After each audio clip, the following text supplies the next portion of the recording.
Chief Tom Synan with the Newtown Police Department and the Hamilton County Heroin Coalition. Hi Chief, thanks for coming with us to give us some information about the Good Samaritan Law with overdose. Yeah, thanks for having me. How long have you been in the police department? I've been with Newtown for 26 years. I've been involved in the heroin epidemic for about 5 or 6 years. And it was after a family, I watched an entire family die from addiction. The mother from abusing prescription pills and alcohol. The youngest brother was shot and killed by crack cocaine. The oldest brother overdosed on heroin and fentanyl, and then the last of the brothers overdosed on heroin and fentanyl. Each one of those left behind children, so I have 3 generations in my community that are impacted by addiction. And that's what got me involved in the opiate epidemic and addiction overall. Wow, that had been a traumatic experience to watch all that. Yeah, but it's not something that you think about as a police officer that you're going to experience something like that. I've been there for 26 years. This all happened within 21 years. And I'd watched all the kids grow up, and we tried to help the kids. Knew the grandparents, still know the grandparents, and all the kids of the kids. So the next generation, seeing all that was kind of it was something that you don't expect as a police officer, and it really changed my view on how we should deal and view addiction. I like that you decided to do something about it and take a chance, put yourself out there and be the spokesperson. Really, you're actually well known to be an opioid epidemic spokesperson, to try to help inform the community on what to do and what do you think we can do as general public? Yeah, well, one of the most important things you just said, it was speak up. A lot of times we don't get things done because we're afraid of being judged or criticized, or maybe our opinion doesn't matter. And I think what it shows a small town chief having that voice and speaking up, you can make a difference. So you just got to stay persistent, and you have to listen to other sides and hear all the other parts of when we're talking about something so complex as addiction. And I always tell people that they have validity in any part of their discussion, debate on addiction, the opiate epidemic. They all have validity except for one. And the only thing I will not entertain is that we should just let people die. As a police officer, I'm not asked to let any other group of society to just die, and we should not allow that for the opiate epidemic or just any addiction in general. I've been on calls where someone has hit telephone pole 4 or 5 times on a DUI. Not once did society tell me to let them die. I've been on attempted suicide runs. 12 times a person tried to commit suicide. Not once did society tell me to let them die. What they said is you should risk your life to save theirs. And what I tell people is often when you're on an overdose, a lot of times people say that they don't experience what happens at an overdose. You're standing over someone who overdosed and died, and often standing next to you is a mother, father, brother, sister, son, or daughter who will ever grieve that loss of that person. So we can never discount the one, because there's always many attached to it. When that family is impacted, it impacts a neighborhood, then a community, then a state, and then a country. And we keep chasing these epidemics, whether it's cocaine, crack cocaine, methamphetamine, pills, opiates. We got to start focusing on addiction itself. Work on the underlying cause of addiction, and then it won't matter what drugs out there, won't matter the race, sex, economic status, where you live, who you are. We'll get away from all that, and we'll start treating the underlying cause of addiction, and then we'll have more success. So would you consider addiction not only a mental health issue, but also a lack, like they're feeling a lack or a void in their self with something, like their pain or something, they're trying to cover it up? Would you say that would be reasonable? Well, we know that 1/3 of those with addiction have a diagnosed mental health condition. That's diagnosed. We don't know about the ones that aren't diagnosed. Right. And I look at it as a long-term chronic mental medical health condition. So part of why I'm speaking up is because I don't believe law enforcement is the best tool to use with addiction. Sure. When you're talking about a long-term mental medical health condition, why am I the law enforcement officer trying to intervene with that? And it's the same thing with mental health. A lot of the social issues we deal with, it's law enforcement, and I get part of it because we're the first ones there. Right. But we need to reframe how we do the system, and what it should be is the first responder should be the link to longer-term care, whether that's addiction, mental health, whatever it may be. We need to get it into the systems that can treat mental health and as a medical condition. But the important part of this to remember, and a lot of people forget this, it's chronic, so it's long-term. People are going to relapse. They're going to have times when they fall off the wagon, when they go back to those issues. We need to ensure that we have a system that's set up for that time that you fall off, that you can step right back in and get back that help that you need. So that's what we're working on with the Heroin Coalition, not just trying to save lives on the front end, but can we improve the system, make it easier and more efficient to get into treatment? And then can we change the system to a longer term care support system where we get people into that active recovery, looking at it from a chronic medical health condition. So can you explain what the Good Samaritan overdose law is in Ohio? Yeah, so part of the Good Samaritan, where it really came from was there was an incident where a mother lost her son who had overdosed, and the people that were with them just dropped him off in front of a fire department. Didn't call 911, didn't ring the doorbell. He had stayed out there all night and died in front of the fire department. So a lot of what you see when it comes to laws is someone lost somebody and they become an activist, and then they speak up and they change things. So the Good Samaritan Law is about if someone overdoses and you're with them, you can call 911 and not worry about being questioned by police, not getting arrested. As long as there's not major bodies and you don't have stockpiles of weapons and bombs, you're fine. What it is about is we want to save that person's life. We want to make sure they don't die. We actually had a case in Newtown where some people were using drugs with somebody, they overdosed, they gave him 2 milligrams of Narcan but didn't call 911. They continued to leave him there while he was overdosed. They tried some other things which are myths, such as using ice cubes and trying to feed them and do some other stuff. But then took him next door to his home and left him on his front porch. It was about 90 minutes before we got there. We used 30 milligrams of Narcan and that person died. So, and we had the Good Samaritan Law, meaning if they would have called us, we would have came, gave first aid to that person, never questioned anybody else there, wouldn't have worried about drug materials, wouldn't have worried about the use. We would just save that person's life and then got them help they need. And we have to be cautious, and users, people who are under addiction need to understand, with fentanyl and carfentanil in the street, these drugs last longer in the body and the brain. So see if you can follow along with me. There is a high potential that you could re-overdose on a dose that you already overdosed on. Wow. So Narcan lasts anywhere from 30 to 90 minutes depending on what doctor you talk to. But fentanyl can stay in the system 2 to 3 hours, if not longer, depending on the version of carfentanil, on fentanyl. But also carfentanil is a drug that's not even intended for humans. So we have no idea how long that stays in the body. So it's really important that someone calls 911. So that's why we're so adamant with the Good Samaritan Law. Call 911 so that we can continue to administer Narcan, get them to the hospital, make sure they're okay. No one's going to jail with that. You're just using drugs. We just want to make sure you stay alive. Because again, remember, it's never just the individual. That mother will forever grieve the loss of her son, and the rest of the family will too. And that impacts the community. Because we have to be able to put in tactics and techniques to overcome this. Where if we had the ability to get into somebody right from the beginning, not only do we make sure they're alive, but if they want services like treatment or longer term care, we can start that process. But we can't start it when somebody's not alive. So it's really important that we have that tool, the Good Samaritan Law, and people use it and call 911. So we also tell people that are using, if you have Narcan, use Narcan.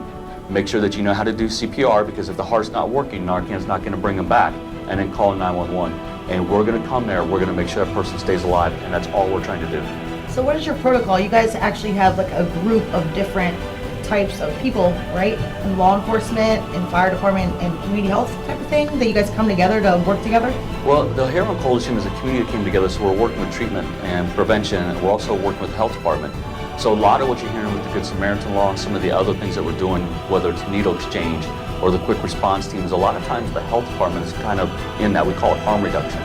So we're looking at, can we reduce the harm that addiction is having on somebody, from communicable diseases such as hepatitis C, HIV, to making sure that the number one goal is making sure people stay alive. We can't help you if you're not alive, so our goal is to keep you alive. And that's where the Good Samaritan Law comes in.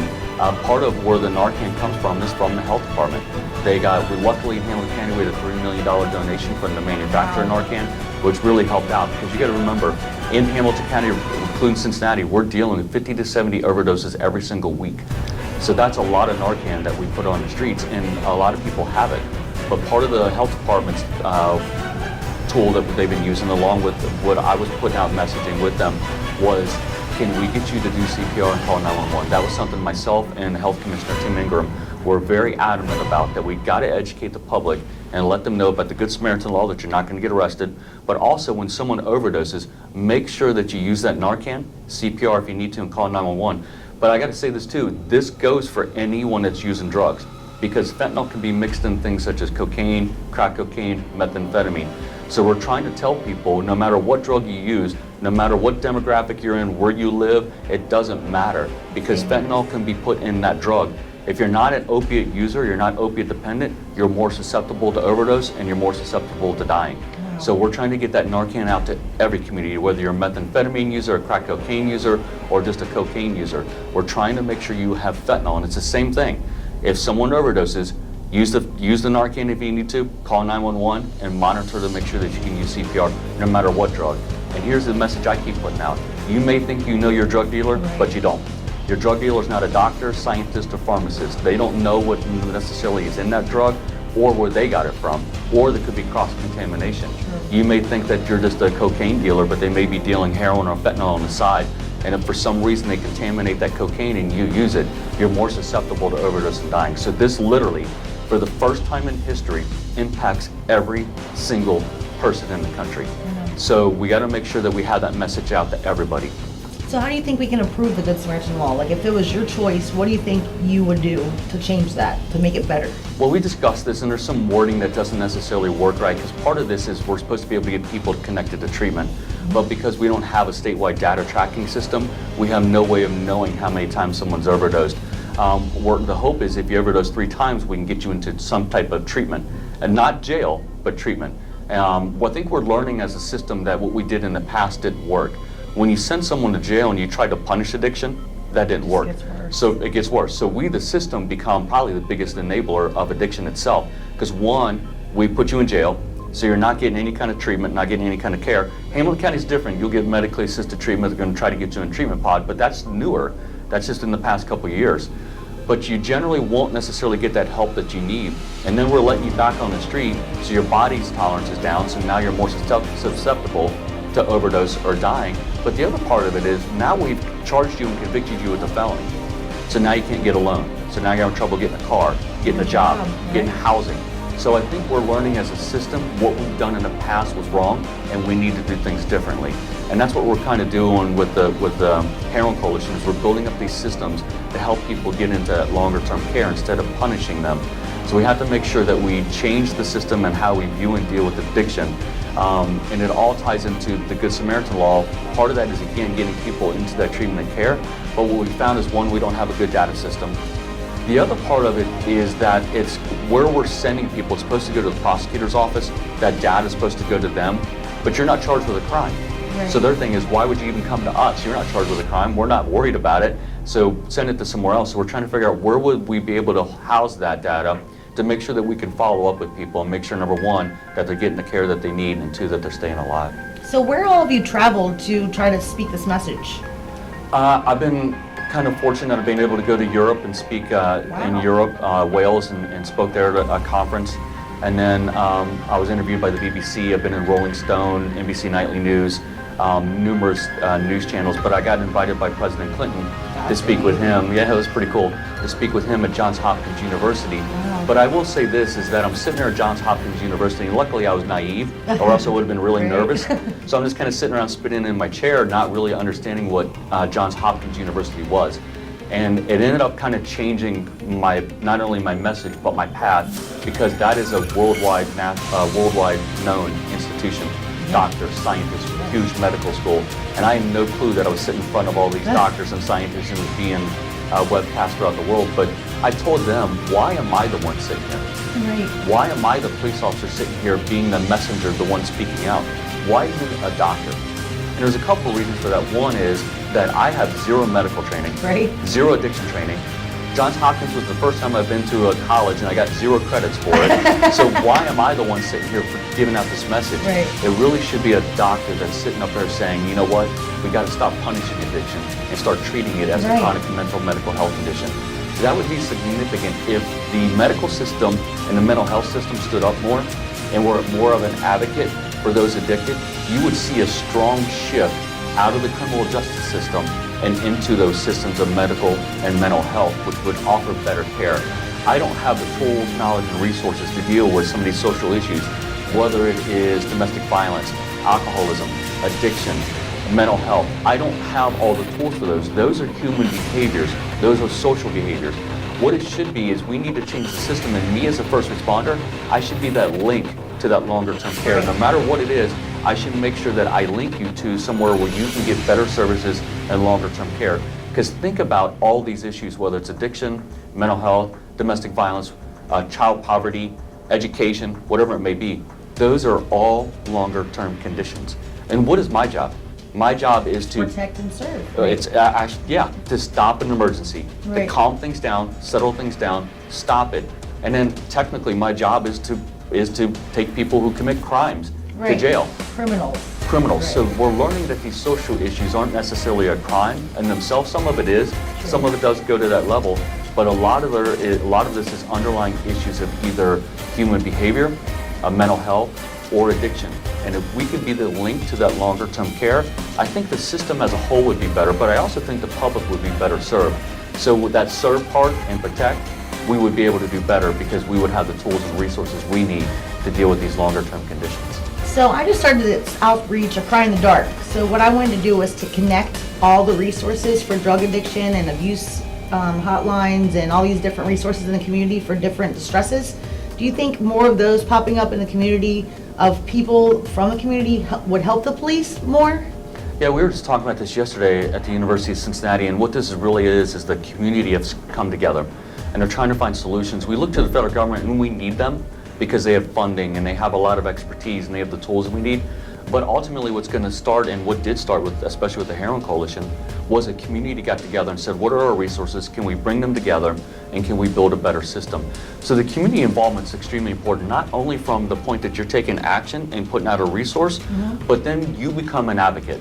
And when you become an advocate, what you do is you change the way we do stuff in law enforcement, not just us, but state legislators, Congress.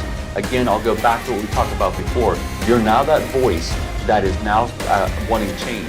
But here's the thing, it is difficult for one person to create change. When you come together with a community, it's different. Now we and first responders have to listen because that's who we serve as community. State legislators have to listen because that's who they serve, the community. And Congress and the President have to listen to the community because that's who they serve. So the community power is important. What we got to do is make sure that there's a lot of things popping up because there's a lot of people wanting to help and a lot of people personally impacted. So we can't discount that. What we got to do is where can we find the best resources, connect them, Pull them together into one spot where people don't have to jump around and try to find that resource. So part of this too is the networking is really important. The connection is really important because if someone from the coalition gets a question, we know where to send people.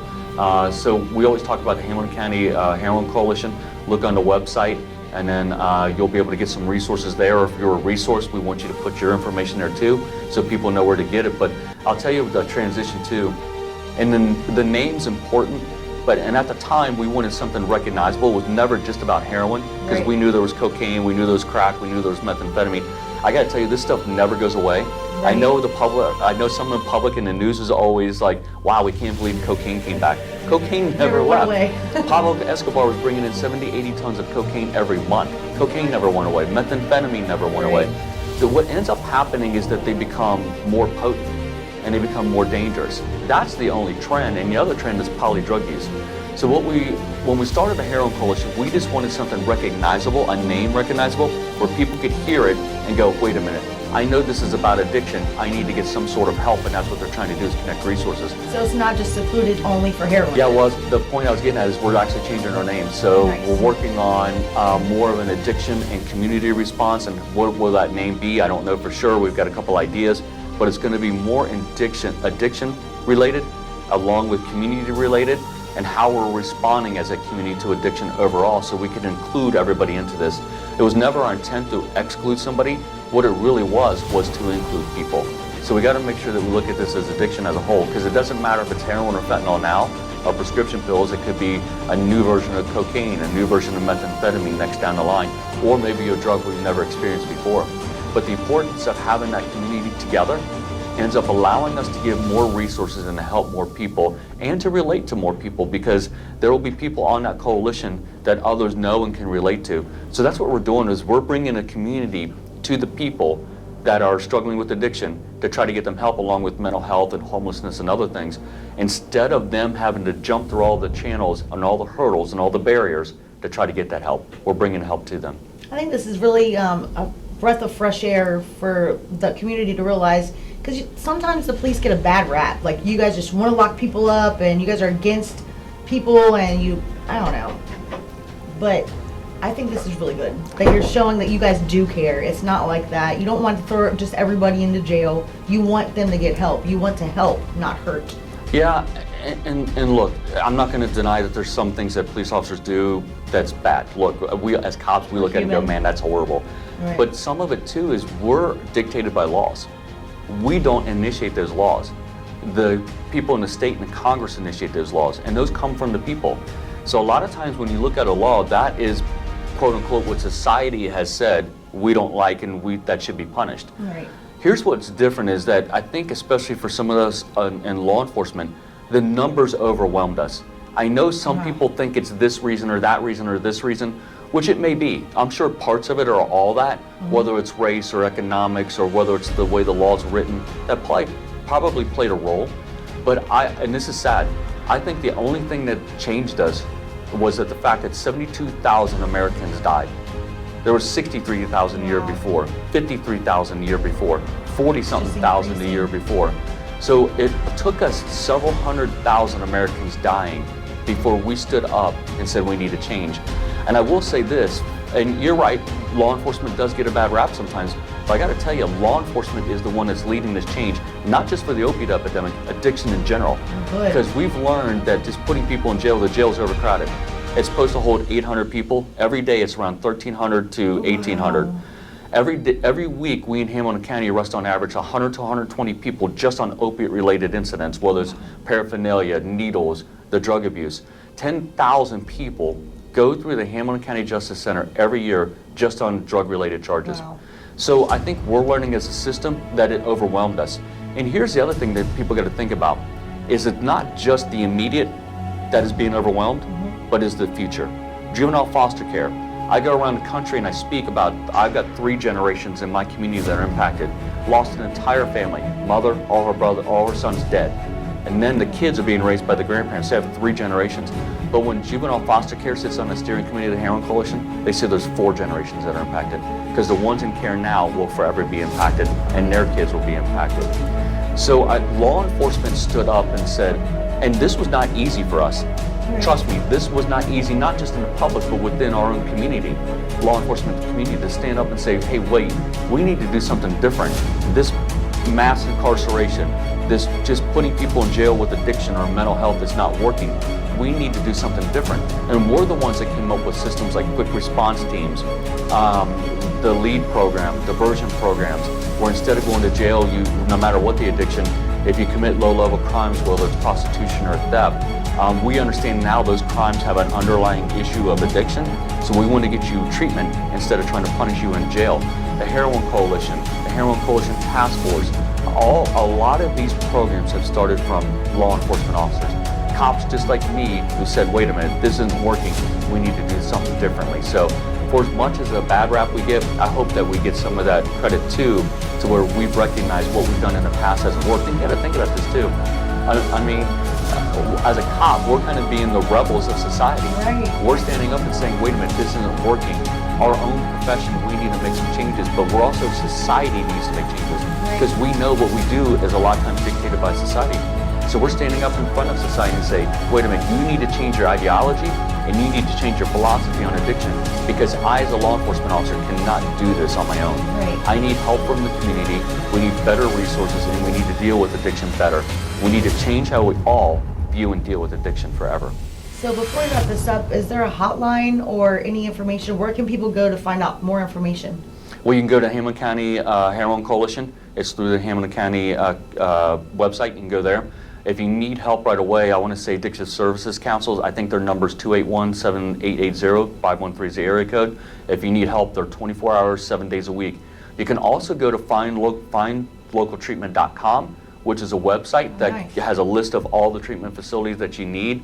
So we're doing better of having these resources out. We're actually working on, can we get a texting platform out there to get texting through some of the free Wi-Fi and get information to people and communicate with them on texting. So there's a lot of resources out there. Go to HamiltonCounty.org, look up the Heroin Coalition. There's a whole list of resources. 513-281-7880 is Addictive Services Counsel. You need help right away. find local treatment. You can go through all the providers. They'll list out what takes insurance, what doesn't take insurance, what's Medicaid, that type of thing. And there's quick response teams that, again, were started by law enforcement officers that if you need help, you can call that Addictive Services line and they can connect you to that service and maybe have someone come out and help you and walk you through the process. Well, thank you so much. This has been so informative, and I'm glad you clarified that. And we want to give the props to the police officers that pulled all this together all across the country, especially Tom Synan. He's awesome. Thank you so much. Thanks for having me. Storm is loosed upon the sea, 'cause I